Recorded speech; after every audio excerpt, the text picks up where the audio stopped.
Most of us think death is something that happens to us, a moment out of our control, a clock ticking down in the dark room we can't escape. But what if some people don't wait for the clock? What if in their last hours they choose the moment they will go? Hospice workers have watched it happen again and again.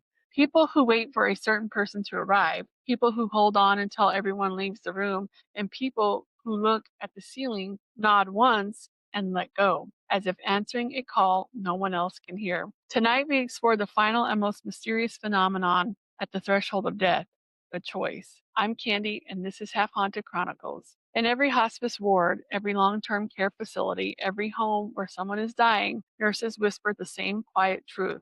People die when they're ready, not when the vitals say they should, not when machines predict it, not even when the disease demands it.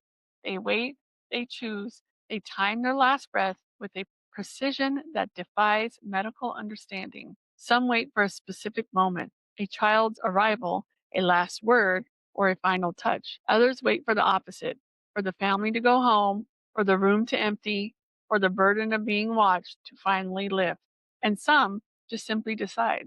Tonight's stories are about them, when the dying choose their moment.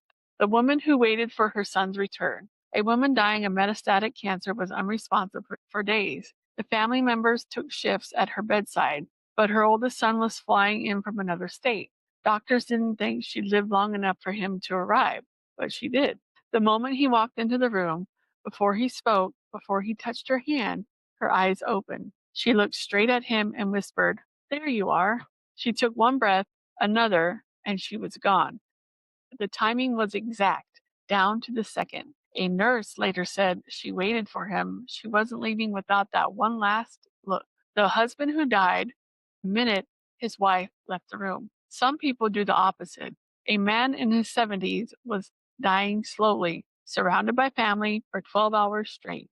He held on with a grip that seemed impossible. His wife whispered that it was okay to let go.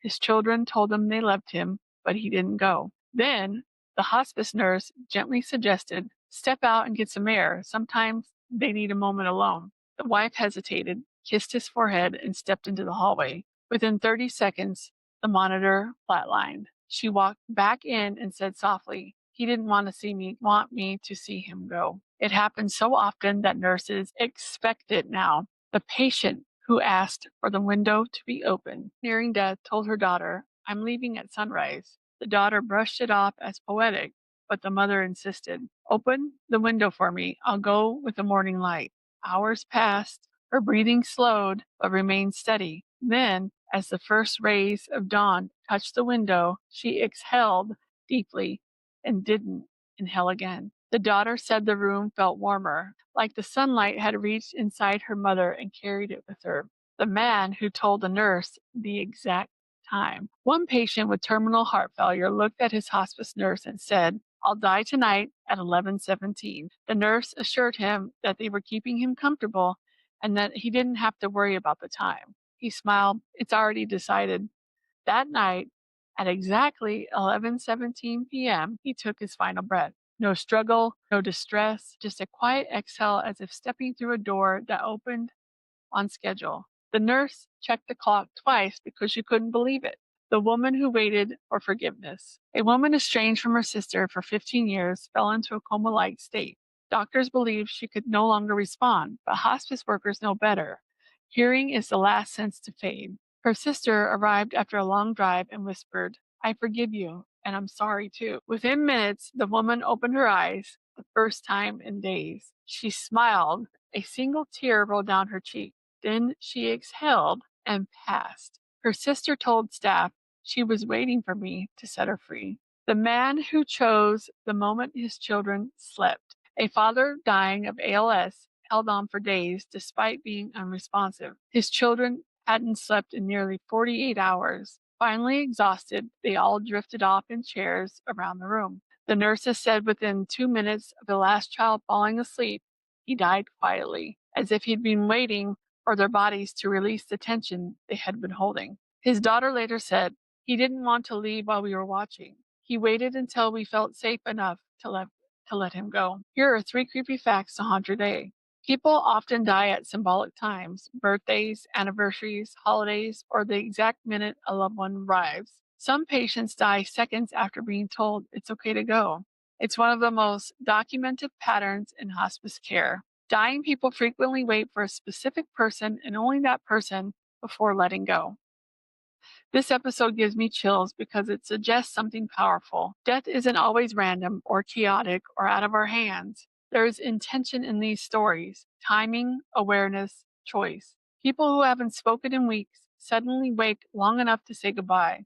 People who should have died hours earlier hold on for the exact moment someone arrives. People who don't want to be witnessed wait until the room empties and then slip away like a sigh. It makes you wonder, is the soul negotiating its exit?